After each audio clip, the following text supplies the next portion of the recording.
Thank you, Chair, and thank you, Ranking Member Wilson, for holding today's hearing on improving Amtrak and intercity passenger rail across the country. Before I begin, I want to welcome Representative Chris DeLuzio as a member of this subcommittee, as well as a member of the Subcommittee on Aviation. Representative DeLuzio joins this committee with a record of fighting to strengthen transportation safety and support workers. I look forward to your partnership on rail safety and other initiatives to make America's infrastructure cleaner, greener, safer, and more accessible. Turning to today's hearing, the bipartisan infrastructure law was a monumental achievement that supercharged our nation's investment in rail with more than $100 billion in funding. The BIL provided bold, long-term investments in transportation systems and infrastructure. These investments are creating jobs and benefiting the economy. For intercity passenger rail, the BIL guaranteed multi-year funding for capital investments and development.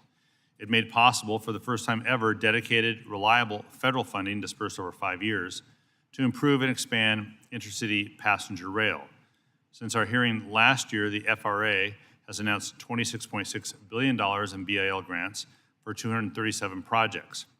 This includes 69 corridors in 44 states, including the District of Columbia, that were all recipients of Corridor ID grants. In my state of Washington, the Washington State Department of Transportation received grants for 2 corridors: the Cascadia Ultra High-Speed Ground Transportation Project that will provide a new alignment for high-speed rail service between Vancouver, Canada, and Portland, Oregon via Seattle, and the current state-supported Amtrak Cascades route that serves Bellingham, Mount Vernon, Stanwood, Everett, and Edmonds in my district. The BIL is also an investment in our workforce. The funding is being used to grow a well-trained, diverse workforce to build, operate, and maintain a national intercity passenger rail network.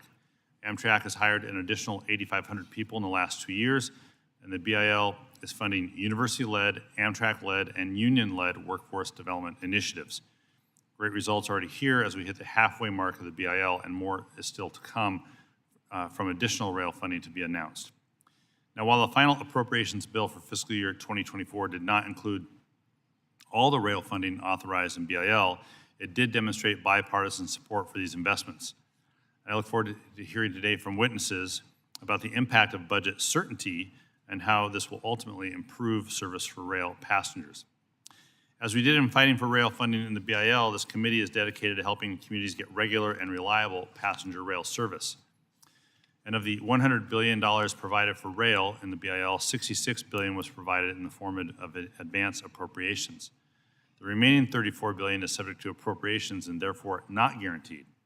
So I'll continue to push for Congress to fully fund its intercity passenger rail commitments to create jobs, grow regional economies, reduce congestion and carbon emissions, and build a cleaner, greener, safer, and more accessible transportation network.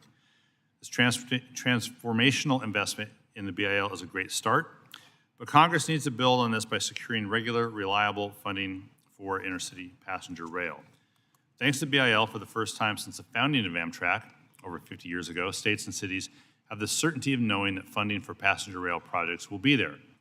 Highways, transit, airports, and harbors all have funding certainty to some extent, enabling long-term major capital projects in these modes without fluctuations due to the annual appropriations process. It's time that intercity passenger rail had the same certainty. The demand exists.